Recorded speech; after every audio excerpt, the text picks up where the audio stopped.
In this series of videos about the gunas, we explain in depth the material reality and its functioning, to be able to deal better with our day-to-day circumstances. But before we dive into that, I would like to zoom out from the material reality and have a quick look at the full picture of existence. Let's try to shed quickly some light on the three main metaphysical mysteries: God, soul, and the world. Of course, through the revealed wisdom of the Bhagavad Gita. The Bhagavad Gita, the discourse between the divine incarnation Sri Krishna and the human representative Arjuna, speaks of these three realities. Three reals, which have been explained in a very short and concise way. Those explanations create the basis for some of the most sophisticated philosophical questions of humanity. So before we go into a deep explanation of the material reality, let's first have a basic overview of the different realities that exist and their interconnection. We have seen in the introduction video of this series that Krishna has described to the lamenting Arjuna that he is not this physical body, but an eternal spirit or a divine self. So far, so good. But who is Krishna in that scenario? Soul and matter have been explained to some extent, but what or who is God? Is he the super soul pervading and controlling everything? Or is he separated from this world, ruling and controlling over it from a distance? In other words, is he immanent, transcendent, or maybe both? If we take the Bhagavad Gita, we will get a really simple and conclusive answer. In chapter 7 of the Bhagavad Gita, Krishna says, earth, water, fire, air, ether, mind, intellect, and the ego make up the 8 parts of my material nature. This is my lower nature, but Arjuna, know that my higher nature is different. It is made up of the embodied souls which sustain this universe.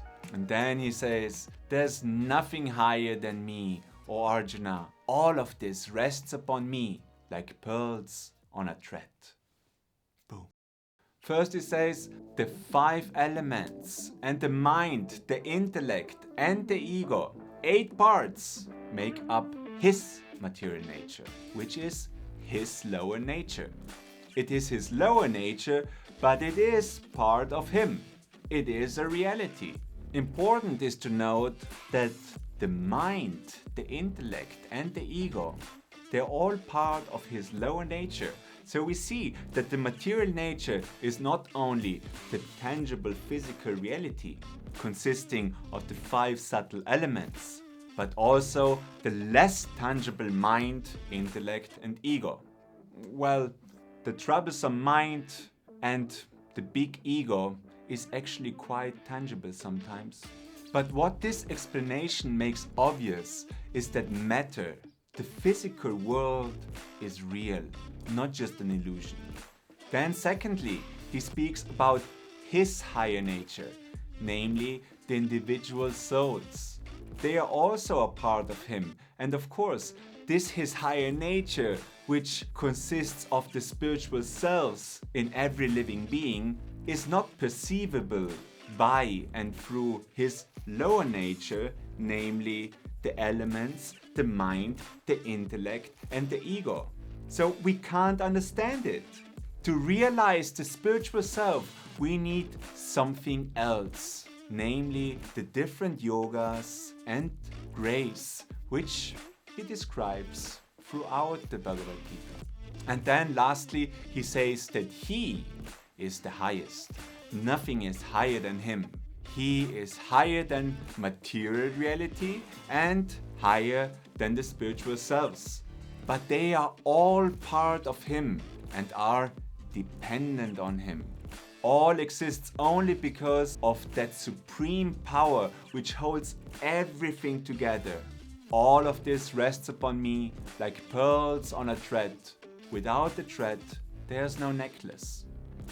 So God is a diversified unity composed of a higher and a lower nature, composed of matter and spiritual selves, and the invisible thread which holds everything together. It is like a body which consists of hands and feet, of eyes and ears, organs, blood and more. But we simply call it the body. In the same way, we can say that God is all that exists, but He is qualified by His parts. Knowing this should motivate us to realize these higher realities. We all do have the potential for it, the potential and opportunity to realize our true spiritual self, and then of course our eternal love relationship with God. To do that, we further analyze the material reality and its functions in this series of videos, because that helps us to eventually transcend it. So stay tuned, and of course, you know already about the buttons below: subscribe, share and like.